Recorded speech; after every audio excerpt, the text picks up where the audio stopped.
The Phoenix Suns win tonight by a final score of one. They took it down off the arena thing. Oh, 112, shit. 108. There you go. 112, 108. They took it down. Like, what the hell? I normally just look up 112 to 108, narrowly defeating the Washington Wizards, which, of course, brings in my first question. Oi, Matty. Mate, I've got to ask. So, Suns Geek, I've got to ask this question. Can the Phoenix Suns simply just not guard anybody who's under like 5'3" now? Because after giving up 50 points to Jalen Brunson a couple nights ago, Tyus Jones comes out here, 22 points, 11 assists, and once again, just like Brunson did, eviscerated the Suns defense by actively and instantaneously and whenever he wanted to, just attacking the rim, and it was a layup line for him. So what's going on there, man? The Suns just cannot stay in front of their guy, and it makes absolutely no sense. I know it was preseason and everything, but I saw great defense during the preseason and maybe even a little bit during the early stages of the season. I'm not seeing that defensive tenacity, if you will, or that aggressiveness, like closing out on your man, staying in front of your guy. And I've been saying this on my show and in my videos. The Suns just let anybody drive to the rim. And not only that, I feel like the 3-point defense is really bad. Obviously, we witnessed that versus the Knicks and everything. It just makes no sense. I have not seen a team with this kind of defensive potential, with what was supposed to be a defensive-minded coach in Frank Vogel, be this terrible on defense. You know, if I read correctly earlier, the Wizards are like last in the league in defense and everything, but it really feels like the Phoenix Suns should be right on the bottom with them. And you know what? And all credit to the Wizards tonight. It was a good defensive Wizards game for them, really on both ends of the floor, maybe up until the fourth quarter. So I don't know, man. Yeah, I think that you hit on it. They have a defensive-minded coach, but I think the challenge with the construction of this roster is they don't have any great defenders, right? So, like, who would you say is our best defender?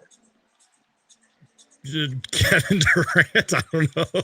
Okay, that's probably valid. Okay, after Kevin Durant, who's our best defender? Jordan Goodwin? If that's the case, we're fucked. Kogi? Okay, if that's the case, we're fucked. I know. That's what I'm saying. Like, if the Suns have this defensive stalwart and this defensively minded coach to come and take the reins of this team that is an offensively minded team, and you don't provide him with any great rim protectors. I mean, Nurkic is a decent center when it comes to rebounding and physicality, and well, he's not a great rim protector. We knew that. Drew Eubanks isn't a great rim protector. So you don't give him those options, if you will. And then you add to the fact that they don't have any lockdown defenders 1 through 5 starting on this team. All of their draft capital, our salary capital is in offensively minded, fantastically offensively minded, and fantastically talented offensive executors in Devin Booker, Bradley Beal, Kevin Durant. They're not a good defensive team. And the hope was when James Jones and Matt Ishbia hired Frank Vogel that he would have the ability to come in here and provide some defensive identity to this team, to provide some schemes, to download his knowledge and educate these guys on how to play some defense. Unfortunately, it consistently hasn't happened. It's becoming a theme of this season. I tweeted something out a couple nights ago after that Knicks loss, or yesterday morning, I believe, as I wrote a piece for Bright Side of the Sun saying that I'm pessimistic that the Suns' defense will ever be good this season. Because if you look at what Frank Vogel has done in his career, through the first 25 games of the season, which is the mark that the Phoenix Suns hit after playing the Knicks, they don't have a great history of getting better throughout the season. 7 out of 10 times they've gotten worse. So we're the 20th team in defensive rating this season, and it feels like we're getting worse. We're playing the Wizards.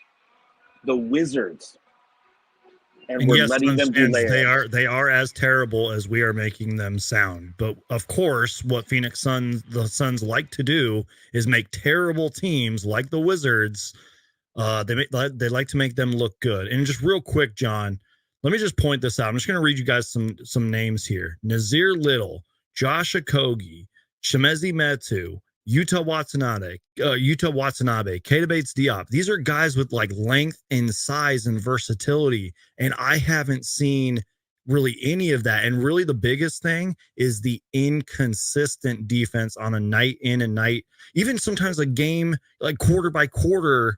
I don't know how to phrase this, but it seems like the defense isn't consistent quarter by quarter, game from game. That's the unacceptable part, and that's again an area where the Wizards did excellent tonight. Was maybe up until the fourth quarter, the Wizards defense was great on the Suns tonight.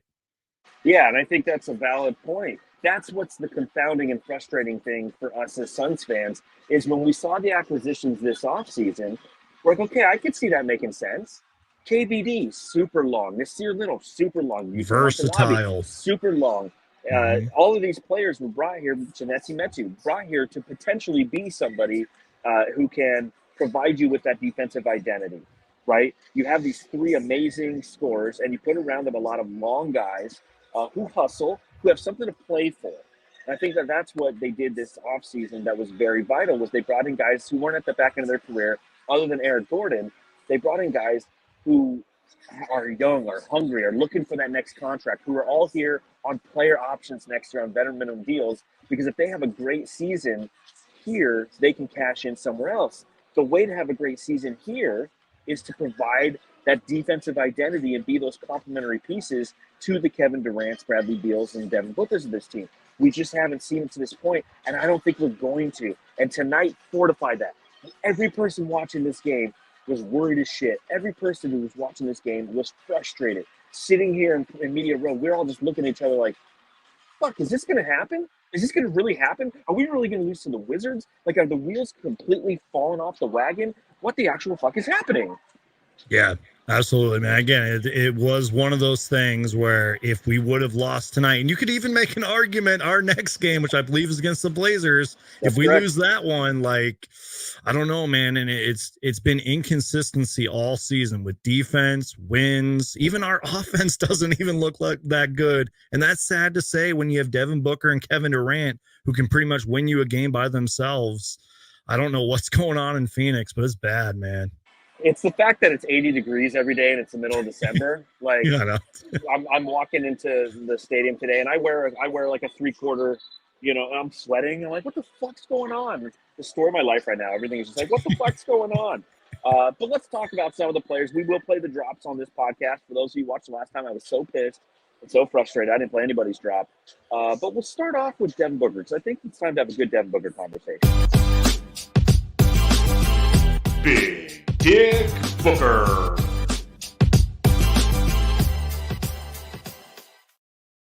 So Devin Booker ends this game with a total of 27 points, 10 of 24 from the field. So not the most efficient night by Devin Booker's standards. And the biggest challenge, he's 3 of 11 from beyond the arc. Yes, 3-11, down, all that stuff. Amber is the color of his energy tonight because he was not good from beyond the arc. He had the 8 assists, he had the 4 rebounds, but he had 5 turnovers and almost got called for 5 fouls. What did you see from Devin Booker tonight, and was it positive, negative, or just another standard operating procedure night from Devin Booker? Not his best game. If it wasn't for that fourth quarter, this probably would have been Devin Booker's worst game of the season, and even on the defensive end, but that's nothing new because the Suns suck on defense. I will say, though, the assists and the playmaking has really impressed me all season long, because last time I checked, he is averaging 8 assists on the season, but tonight it really wasn't about that. It was just him having a bad game, again, on both ends of the floor. I think he kind of played a little bit too much hero ball to an extent. I mean, I think at halftime he was 1 for 7 from 3, and it just did not look like a good Devin Booker, moment. Now, maybe that's credit to whoever was guarding him most of the night, or just shots weren't falling, because as you saw in the first half, we were like 2 for 19, I think, from 3. I don't even want to look at what we ended the night with 3, which, by the way, it was 7 for 31. Great. We couldn't hit a shot to save our lives tonight. Devin Booker didn't get going to the fourth quarter, is my point. It was just a bad game for Devin Booker, man. It was a bad game. And one thing that I'm starting to notice, and I'm going to start to really key in on, is how Devin Booker plays defensively. Because I was noticing it tonight, and it's almost like he's fallen into an old habit that he used to have. And that old habit that he used to have is as a weak side defender, he would always collapse to the paint. And he gave up numerous threes tonight by doing just that. The Wizards would have the ball on the left wing, and Devin Booker's on the right wing defending Kyle Kuzma, and he fades into that paint. And they're not penetrating. It's not like it's a fade into the paint to try to stop a penetration. No, he's just sagging off his defender by 18 feet. And what do? They do that baseline wraparound pass, and another pass to the 3-quarter mark on the right wing, and then boom, Yep. It's a wide open three and Booker's in recovery mode the whole time. And we're seeing that a lot from Devin Booker as of late.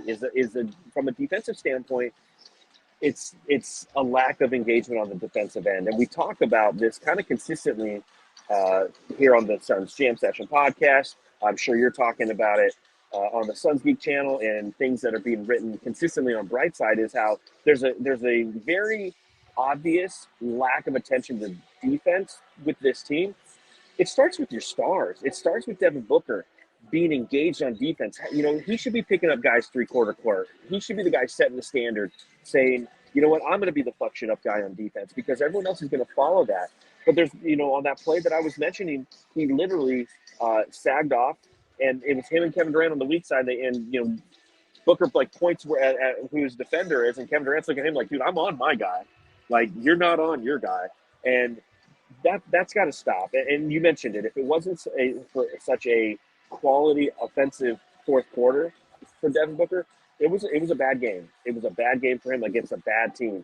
And these are the games in which your big Bookers need to show up and flex that schlong all over the competition, because it's the Wizards. You have to – the goal in this game is Devin Booker's not playing in the fucking fourth quarter, Suns Geek. 110%. And here's the thing. If that bad defensive moment between Booker and KD, you said where he pointed at him, KD was like, I was on my guy. If that happened and the Suns were having good defense all season long, we probably would have shrugged it off. We probably wouldn't even be talking about it. But that's pretty damn noticeable. And I agree with you 110%. Even on the offensive end, it should start with your stars. And again, man, I cannot repeat this enough. I haven't seen any great defense really all season long, and the offense isn't there either. And when the two stars are kind of pointing at each other and talking to each other, that something is wrong. I hate to take it to that level, but I saw it a couple times tonight, and I'm sure we're going to talk about it too. But KD did all he could offensively, and it just didn't really seem like it mattered. And look, this is basketball. I mean, teams are going to be in the games, especially if you let them shoot and get hot from three and everything. But it's just different when it comes to a rebuilding team like the Wizards, and then maybe tomorrow with the Blazers and all that. We should be winning these games. We should be benching Devin Booker, late in the fourth quarter. This game should be out. It should be done with midway through the fourth quarter. And it seems like most of the games this season are super close when they really shouldn't be. And it's we should be in close games with better teams in the league, contending teams, not the worst teams in the league, is what I'm trying to say. And I hate it when we play down to the level of our competition. Yeah, exactly. That's how I should have worded it. Yeah, but it's exactly what happens. Yeah. And I mean, that's just basketball. We get.